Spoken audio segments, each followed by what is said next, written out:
क्योंकि सिक्योरिटी अगर 371 की अगर देखा जाए, बड़े सारे जो है वो बात करते हैं कि 371 नहीं होना चाहिए। 371 गुजरात में भी है, 371 महाराष्ट्र में भी है, 371 आंध्र प्रदेश में भी है, 371 तेलंगाना में भी है, ठीक है। तो नॉर्थ ईस्ट में तो है ही है, हिमाचल प्रदेश में है। देखिए हम आफ्टर एब्रोगेशन ऑफ 370 जो है वो बहुत ही ऐतिहासिक फैसला है, सर्वोपरि है, हम उसको बेइंतहा मानते हैं। लेकिन बीजेपी से और बीजेपी लेड गवर्नमेंट जो हमारे जम्मू कश्मीर में एट दिस टाइम चल रही है, और सेंट्रल गवर्नमेंट से भी हम बात करेंगे कि आर्टिकल 371 पे जरूर सोचा जाए, क्योंकि हमारी कल्चर, हमारी एम्प्लॉयमेंट, हमारी जो जमीनें हैं यहां पर, वो सिर्फ जम्मू कश्मीर के लिए होनी चाहिए। तो 370 से पहले भी हमें कुछ नहीं मिल रहा था, और 370 के बाद अभी तक जब चल रहा है जो, वो भी कुछ नहीं मिला। और मैं तो जैसे विक्रम ने कहा पहले, मैं भी यही सोचता हूँ कि जितना जोर हमने 370 को दोबारा जिंदा करने में लगाया, जिन भी पार्टीज़ ने लगाया, जिन भी लोगों ने लगाया, अगर उससे आधा जोर भी 371 लागू करने के लिए करते तो शायद कुछ ना कुछ जो है हमें मिल जाता। हमारे जम्मू के लोगों के लिए, चाहे वो गवर्नमेंट सेक्टर हो चाहे प्राइवेट सेक्टर हो, हमारे यहाँ के यूथ को मिलनी चाहिए, एजुकेशन में उनको प्रोटेक्शन मिलनी चाहिए, हमारी ज़मीनों का खासकर, क्योंकि क्राइम रेट जो है आप देख सकते हैं कि हमारे जनता भी देख सकती है, काफ़ी दिन प्रतिदिन क्राइम रेट हमारे जम्मू में बढ़ता जा रहा है, कश्मीर में कोई नहीं जा रहा है। और अगर देखा जाए पिछले कुछ समय में 20 से 22 लाख के करीब डोमिसाइल जो है outside of the Jammu and Kashmir लोगों ने यहां पर आके बनवाया है, और that too majority maybe 90 to 90% they are living in Jammu region. Kashmir की बात नहीं करो, कश्मीर में तो थोड़े से हैं, लेकिन 90 to 90% they are living in Jammu region. 20 से 22 लाख डोमिसाइल बना है। यहां आम जनता से भी बोलना चाहूंगा, article 371 is very much suitable and very much important for us. अगर हमने अपने कल्चर को, अपनी एम्प्लॉयमेंट को, अपनी प्रॉपर्टीज को बचाना है, तो हमारे लिए आर्टिकल 371 जो है वो बहुत ही इंपॉर्टेंट है। और मैं भी यही गुजारिश करूंगा गवर्नमेंट से भी, एडमिनिस्ट्रेशन से भी, सेंट्रल गवर्नमेंट से भी, कि article 371 should be imposed in Jammu and Kashmir for the protection of the peoples of Jammu and Kashmir। अलग अलग प्रोविजंस हैं उसमें। किसी ने अपने असेंबली को लेके 371 ने कुछ स्पेशल स्टेटस दे रखा है। आंध्र प्रदेश हो गया या गोवा में जो पोर्तुगीज़ कल्चर है, उनके लिए जो 371 के प्रोविजंस है वो अलग है, कल्चरल एंड हेरिटेज डेवलपमेंट के अलग हैं। और कई जगह पे सिक्किम में जैसे हैं या नॉर्थ ईस्ट स्टेट जितनी में, उसमें लॉज एंड जॉब्स के लिए, लैंड लॉज और जो जॉब्स हैं वो लोकल्स के रिजर्व करने के लिए 371 है। तो 371 खाली ये नहीं होता कि आपने जगह बचानी है, वो अलग अलग स्पेशल प्रोविज़न जो है दे सकते हैं। वो डिपेंड करता है कि जो गवर्नमेंट है वो क्या मतलब लॉ वहाँ पे लाना चाहती है। और जम्मू की अगर बात करेंगे तो हमें लॉ जो अगर 371 है तो वो उसमें खाली एक लैंड राइट्स, जो हमारे लोगों के लैंड राइट्स हैं, और जो जॉब राइट्स, बस दो चीज़ें चाहिए। तो 371 में जो जॉब राइट्स होंगे, हम ये चाहते हैं जैसे हरियाणा में 75% है, मध्य प्रदेश में 80% है, और उसके बाद तेलंगाना, आंध्र प्रदेश और इवन कि पंजाब में भी बात चल रही थी कि काफ़ी दिनों से चल रही है कि आने वाले टाइम में शायद वहाँ पे भी 100% जॉब्स जो हैं वो लोकल जो वहाँ के अपने डोमिसाइल्स हैं उनके लिए मतलब रिजर्व करेंगे। तो हम भी यही चाहते हैं कि कम से कम 75-80% जो है एक स्ट्रिक्ट रूल जो है इस पर निकलना चाहिए। जो 370 के बाद, जैसे मैंने पहले भी कहा कि हमें 370 से कोई लेना देना नहीं है, था तब भी हम वैसे ही थे, नहीं है तब भी हम वैसे ही हैं, पर कम से कम हमें लैंड लॉज, जो जॉब्स हैं और कल्चरल हेरिटेज डेवलपमेंट का जो, क्योंकि हमने का पीछे आपने देखा होगा कि काफ़ी देर हमने प्रोटेस्ट किया। जो मुबारक मंडी हमारी सबसे बड़ी हेरिटेज है, उसको एज ए हेरिटेज जो होटल है उसको कन्वर्ट करने पे सरकार तुली हुई थी, उसके खिलाफ हमने प्रोटेस्ट किया। विक्रम जी, कश्मीर के बहुत सारे प्रोजेक्ट्स हैं जिन्हें प्रमोट किया जाता है, लेकिन जम्मू के जो है वो अभी भी जो है आधे अधूरे हैं। इस पे आप क्या कहना चाहोगे? देखिए, ये चीज़ें पहले भी होती थी बिफोर एब्रोगेशन ऑफ 370, और ये चीज़ें अब भी हो रही हैं। For example, I will give you an example कि स्पोर्ट्स वाटर कम्प्लेक्स जो है श्रीनगर में एक बनना था, जम्मू में एक बनना था। श्रीनगर का बन के कब का तैयार भी हो गया, वहाँ पर बच्चों ने एडमिशन्स भी ले ली, वहाँ बच्चे खेलना भी शुरू कर दिए। बसोली वाला जो बनना था वो अभी भी आधा अधूरा पड़ा हुआ है।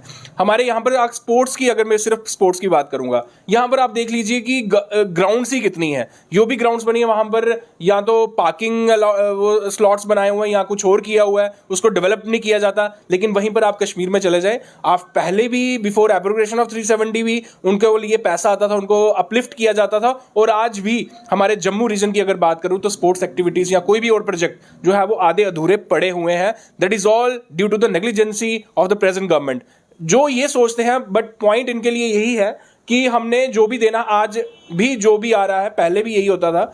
श्रीनगर, दिल्ली से सीधा गाड़ियां जो है, दिल्ली से सीधा फ्लाइटें श्रीनगर जाती थी, और आज भी यही होता है, दिल्ली से सीधा फ्लाइटें श्रीनगर जाती है। G20 हुआ, बहुत कुछ हुआ, हमारे जम्मू में ऐसा आज तक कभी कुछ भी नहीं हुआ। और डेवलपमेंटल प्रोजेक्ट्स जो है श्रीनगर की तो आप वो अलग लेवल पे होती है, लेकिन श्रीनगर से जो भारतीय जनता पार्टी और हमारे जो लीडरान हैं वो जो एडमिनिस्ट्रेशन हमारी बैठी है अभी, एलजी एडमिनिस्ट्रेशन, अगर वो ये सोचती है कि श्रीनगर से उनको कुछ मिल जाएगा, उनको कुछ नहीं मिलेगा। और अगर उनको कुछ मिलना है वो जम्मू से ही मिलना है। मैं भी उनसे यही कहना चाहूंगा कि जम्मू की आवाज़ को ना दबाए, कि जम्मू की आवाज़ को जो दबाने की कोशिश कर रहा है, आप खुल के सामने आए। और 371 जो है जम्मू का, जो लोग हैं, जम्मू के बाशिंदे जो हैं, वो उसके लिए मांग कर रहे हैं। आप भी उनके साथ खड़े होके जो 371 जो है, आर्टिकल 371 जो है, वो जम्मू कश्मीर में लागू करवाएं। मतलब सेम एक ही मंच पे आपको रिलीजियस लीडर्स मिलेंगे, सोशल लीडर्स मिलेंगे और पॉलिटिकल लीडर्स हर एक पार्टी के मिलेंगे। ये नहीं है खाली बीजेपी के या एनसी के, वहाँ पे एनसी भी होगी, बीजेपी भी होगी, कांग्रेस भी होगी, अगर कोई और पार्टी है वो भी साथ में होगी और वो मिलके जाके वहाँ पे आवाज़ उठाएंगे। ये चीज़ हमारे जम्मू में मिसिंग है। और सबसे बड़ा जो मैं अब मानता हूँ कि डिस्क्रिमिनेशन जो हमारे साथ होती है ना, वो इसी वजह से होती है। हमारी अपनी ही आपस में ही पार्टीज़ की जो अंदर लीडर होंगे उनकी ही आपस में बनती नहीं है, तो हम लोगों की राइट्स की बात कब उठाएंगे।